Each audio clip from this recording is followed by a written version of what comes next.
Well, welcome to Stroke Survivor Experience Podcast, Stroke of Genius Podcast. Have I guessed? I got a brother here, and really, he has had a profound effect on my life. His name is Mitch Axelrod, and we here this morning to talk to you about self love. What is it? Why should a stroke survivor be at all into self love, and what is it? So let me bring him on camera and we'll get right into it. We only got 30 minutes together, so let's get right into it.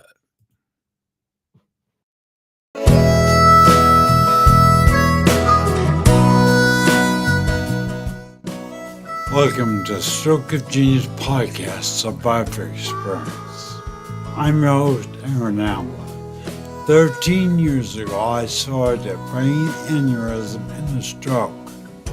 My mission of this podcast is to provide you with the support, valuable insights, and inspiration to help you need to rebuild your life after stroke. So without further ado, here's your host, Aaron Avalon.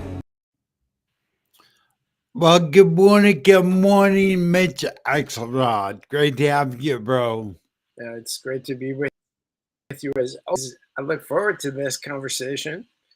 It's something that's it's really, it's core for who we are as human beings that we need to learn to love ourselves. Because I know it goes back to that hard to give water to a glass is half full.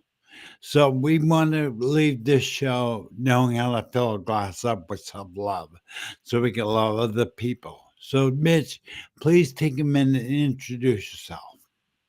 Mitch Axelrod. I'm Brooklyn, New York. A long time ago, life in New Jersey, and the past 13 years I'm in San Diego, in this city in America. And like you, 3 years ago, I woke up very dizzy and passively had a stroke. Found out I had a brain tumor to the stroke on the other side of my head. Days I had a stroke that left me right side paralyzed. My arms, my legs, couldn't speak, couldn't walk, couldn't talk. Then surgeries in 5 days, and then 9 weeks in rehab to learn how to walk again, talk again, using my arm. Not fully, I'm not really able to type yet, but it changed my perspective on life in so many good ways. So I'm here, I'm alive, I'm talking, I'm walking, and I have a very optimistic outlook about life. And I think the mental aspect is the thing when you go through something like this. It's hard, you can't deny that. But the mental, when I was in the nurse, I was 4 weeks in a wheelchair, and then I got out walking. I was the only person in the nursing home, 70 so people, who was walking. And I could see the look on the people's faces. And I could see the ones that were already defeated, ones that were just looking at me and saying, that's going to be me one day. And I think that what happens is you get into a funk naturally, and you wonder what you're going to be like. I speak for a living, and I write for a living. And the two things I do, which I love and I'm gifted at, I couldn't, and I still can't type. So instead of kind of going into a shell, I was working on my mind. And last conversation about a little phrase I developed, and it really got me through mental difficulty. So I was able to stay positive and work on recovering. And we talked about that in our last conversation. And the short version is of whatever you think, whatever you believe, whatever your mind is trained, there's really only two filters through which you should determine if that is something you should hold on to or let go. And that is it loving and serving? Is my belief loving and serving me, or loving and serving the and serve? If it isn't, the is why do you hold on to it? Now, again, we're not psychologists, but we've been, and the hardest thing is to get through Alyssa's 5 stages of grief. So when something bad happens, denial, not me, and then you realize it's you, and then you go into anger. Why did this happen to me? What did I do this? Okay, and then you begin to bargain. All right, you say, okay, just get better, God, and I'll be a good boy. I won't hurt anybody. I won't say you bargaining with whomever your higher power is. Okay, and if that doesn't work, you go into the deep depression, and it's that state of grief that determines whether you cross the bridge to finally acceptance or you stay in that depression. And it's very hard to pull out of a depression when you're not really in control of why you're in the depression. You're in a wheelchair. You can't talk like you used to. You can't move your arm. It's easy to stay there, but it's a move to acceptance. So what I did, I went right to acceptance. I said, okay, I'm alive. I a little bit. I can move. Okay, this is it. I'm just going to accept it. Now, what do I have to do? Get busy, work. Wax on, wax off. Every day. Chop wood, carry water. Physical therapy, occupational speech therapy for 4 hours a day. Back in my room for another hour of therapy. But I had 10 hours a day to keep going crazy. And so I began to immerse myself in things that loved and served me, in mental food loved and served me. And so I realized that self-love, valuing yourself intrinsically for who you are, and the idea that once you're gone, you're never to be seen again. Think of all those people who love you and want to serve. And so I said, I'm not going to be a victim here. I'm not defined by the stroke. I'm going to be defined by how I reacted to the stroke, how I responded to the stroke. And I think people became inspired to see, like, well, if you do it, I can do it. And so long-winded kind of introduction to this conversation. Oh no, I think you don't think it's great, Mitch. In my journey with stroke, as with yours, and then I, got 3 books in my head. Stroke Chronicles, Walk of Destiny, and The Rebel Effect of Stroke. Well, I came with the 4th one a couple days ago, which is Stroke, the Journey Within. Because for me, like you, my stroke was not about the outward things. It was about, I looked inward. I looked inward towards my mind. And that is what really differentiates stroke TV media from all the other stroke groups out there, is that most stroke groups put big emphasis on moving your arm and gaining what you used to do or say or look like, whatever. But now, reality, I have found it to be totally true, like you. You must start with the mind. You must have the cornerstone, the right mind frame, state of mind.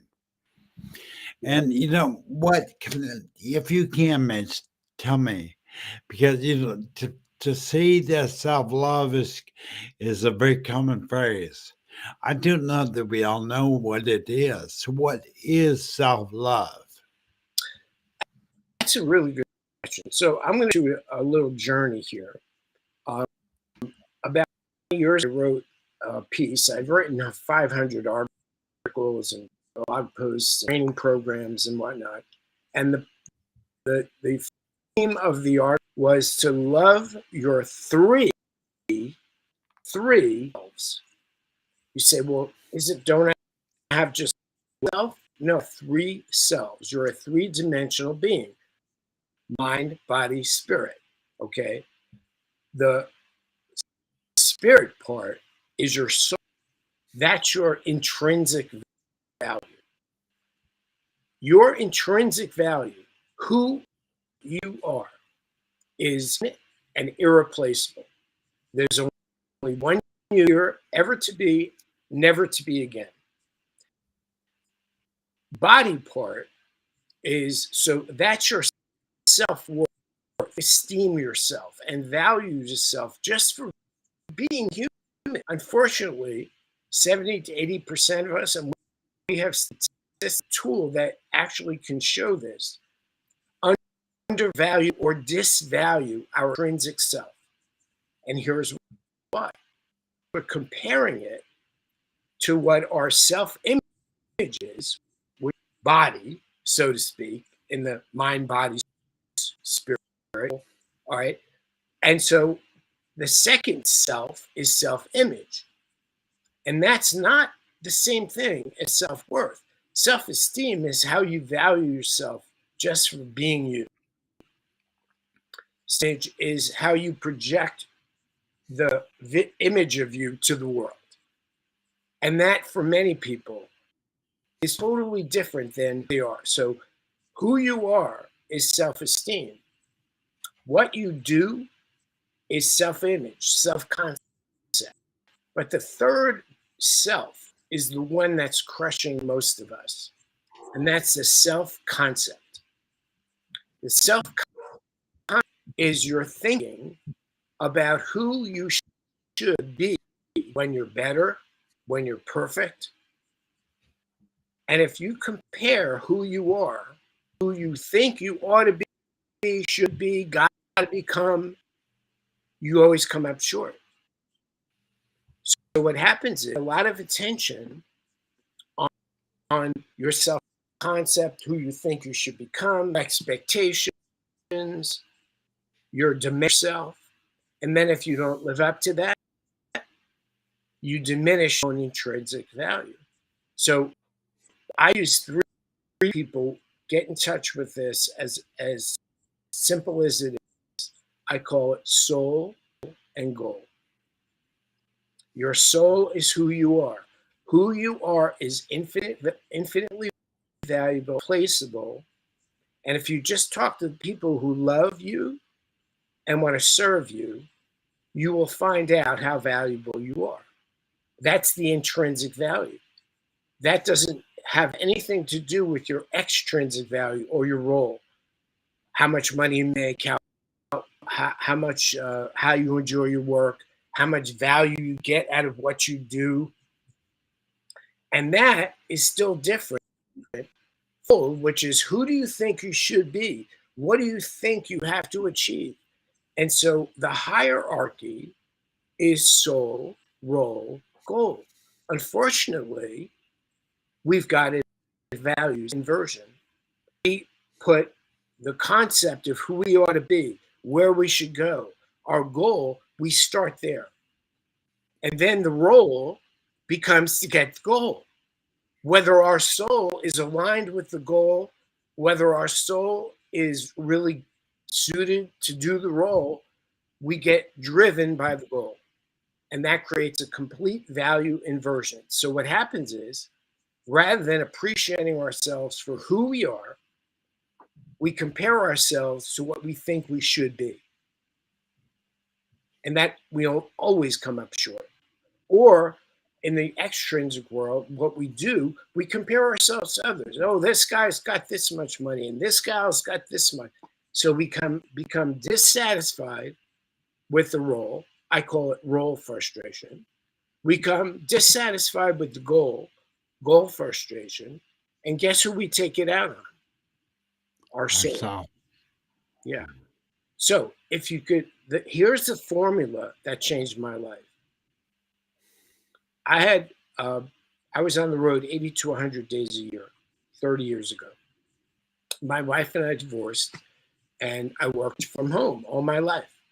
So we discussed it, and I said, we agreed, I don't want to be on the road anymore. I want to be home. So here's my soul calling me home, clear as a bell. Here's my goal, which is stay on the road, speak, train, make a good living, help people. And in between was my role. And my role was frustrated. Do I serve my soul or do I obey my goal? In which case, I couldn't be shared custody. I decided to do my soul setting first, then my role setting, then my goal setting. And it was crystal clear that based on that formula, I would go home, be a full-time stay-at-home dad. My role would change. Now I'd be business owner, but I'd have to adjust my business. And then my goals completely changed. And that was okay because now my goal alignment with my role and my soul. And all of a sudden, a veil of frustration lifted off of me. In all three dimensions, I realized this is the right thing. And everything fell into place. And I wound up achieving just as many by not sacrificing my selling my soul or relinquishing my role in what I was meant to be, which is stay-at-home dad for 10 years. And so I've shared that with my people, and they realize if they have goal frustration, they're not where they think they ought to be, or they have role frustration. They're not getting section out of what they do, or they're not valuing what they do, or maybe worse, they disvalue what they do. That events to soul frustration. The problem is they're to perfect. You are the perfect you, and that we're imperfect. We're not enough to do more. We have to achieve. We have to gotta oughta the best. And if we don't, we're not living up to our potential. And when you feel like you're not living up to your potential, or not achieving what you think you should be, or you're not where you think you should be, doing what you really enjoy, who you take it out on? You take it on yourself, not realizing that you should reverse the order of priority. If you're not happy with your goal, let go of it. Who said you have to keep the goal? You're not happy in your role.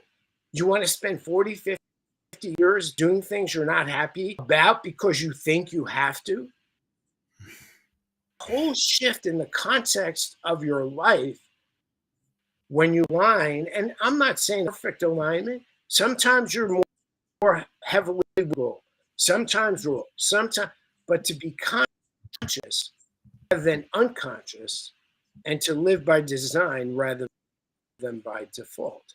And what had been really practicing, working out for myself for 40 years with that mindset, I got the stroke. I was able to say, okay, I got here. It's time to call on that reserve. And that's where I got my courage to do what I did. Man, there's so much. I encourage anybody out there, which I will be doing also, rewind that and listen to that again. There was a plethora of gold nuggets in that can be life changing. But I can see by the way you're talking, Mitch, when I first had a stroke, I lost pretty much all my abilities. Therefore, I felt I was worthless. And it really was not true but that same shift occurred where I began to look at my soul. I began to look at the inward me. And then my life changed. I now still have a speech deficit. I'm still in a wheelchair, but you know what? I can make an impact on more something. And I don't always feel that way, but it's a battle, no doubt. But Mitch, those documents you sent me, which I did not, I forgot you actually said. But I can put those in blogs. Those are part of what I can put those in blogs, and I can put them in the notes, right? In the description. Oh, sure. I love for people to read that.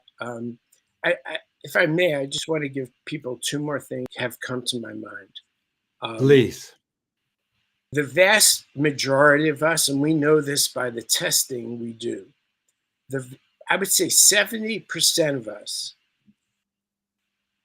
value other, accept other people for who they are more than we accept ourselves.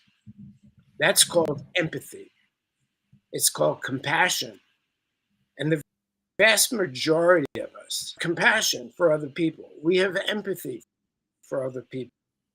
And yet 70%, and we have the stats to prove it, disvalue ourselves or diminish our value. Basically, think we ought to be, should be, what somebody told us way back when we had, or doing things we do to improve image, to show a side of us that's really not true. So the more you go inside, your upside, outside, your upside is inside. And so when you think about empathy, all right now you can think about another person who you love and care about very deeply, and you accept them for who they are, strengths, limitations, beliefs. You rise above it because the intrinsic value, who that person is, rises above differences in what we should do or how we should think. I wondered, what can I do? What can I say? How can I frame self-esteem, self-worth, self-love in a way everybody can get it? So here it is. Self-worth is empathy turned inward. If you could just be as empathetic to yourself, compassionate, accepting of your gifts, which many don't open our gifts because we're too distracted doing what we think we're supposed to, that we don't do and unwrap the gifts. So we spend a whole lifetime and then realize, oh my God, I never did that, but I wanted to. The pain of regret, much heavier than the pain of disappointment or the pain of setback or the pain. I had a quote 30 years ago. I did it for me. I do everything for me first. I find out this quote is in a school in Florida on every classroom framed. I had no idea. The quote is, there's no such thing as failure. You either succeed or. So I've never failed in my life. Have I not succeeded? Yeah, many times. And sometimes the learning is more valuable than success. And it's put it on a refrigerator. Made it into a card. Her daughter saw it and said, hey, can I bring this to school? She brought it to school. Her teacher saw it and said, who said that? And the next day called me up and said, every classroom in that school in Florida framed my framed quote on the wall. There is no such thing as failure. You either or you learn. And so if you could learn that and bring, then you stop comparing, then you stop regretting your failures and you say, hey, that was my path. That was something I had to learn. And I had the stroke. I look at it. I say, you know what? The blessing here. Appreciating life. Valuing warm moments with people I love. Hey, no matter how rich we are, no matter how much stuff we don't take it with us. So I think movement back to humanity. And one of my favorite phrases is that we better save humanity from vanity entity, or we're headed down a bad path. I'm not, bro. Honestly, I mean, you are nailing it, right? You are spot on. I think all of us as human beings struggle with this. We struggle with, we war every day, every minute about this. And unfortunately, we're getting down the end of the show. So I want you and I want everybody to know, Mitch has written some papers on this very subject. I will turn them into blogs and put them in the description of this video. But Mitch, can you please let people, everybody that watches this video, watch or listen to this podcast, the audio only, give them a tool to start right now changing their destiny, changing the way they view the life. Give them a tip how to be self-love proactive. How do we begin to self-love correctly? Well, it's something that we don't have. It's something we have to get back. Baby, they're full of self-love. And so what I would do as a tool to pick love most in your life and get that feeling of how you feel about that person. Think about for a second, do you not deserve to love yourself just as much as you? So if you can't love yourself for whatever reason, you can't let go of the past, you can't, whatever, then pick that person you love the most and the love that you have for them back into your own heart. And surround yourself with people who want to love and serve you, who don't want to put barrier that make you question or doubt or disvalue yourself. And that's a big part of it. And you have to sort of have your no, I'm good. So I would say that I always say to people, my goals with me. And that goes for material things. But I'm going to leave a piece of my soul with everyone I meet. And when I'm what they're not going to remember if I had money, if that celebrity, all that stuff passes like clouds. They're going to how I left a piece of my soul with them. Your goal in life is to leave a piece with everybody and leave the best piece. Oh my God. Mitch, that was. I even thank you, brother. Thank you for being here. Thank you for sharing who you are. I know I'm really the energy that you come on the show with, the podcast with. I want to share with people. So I hope you will come back on as usual and be part of this community because we really need you because stroke lost everybody. Stroke tells people they're worthless, they have nothing to love. It's not true. It can be further from the truth because a stroke, like Jan said earlier, stroke is not who they are, does not define who they are. How we respond does. And everybody's And rooting for you. Everybody who loves you is rooting for you. So draw upon their strength is for help.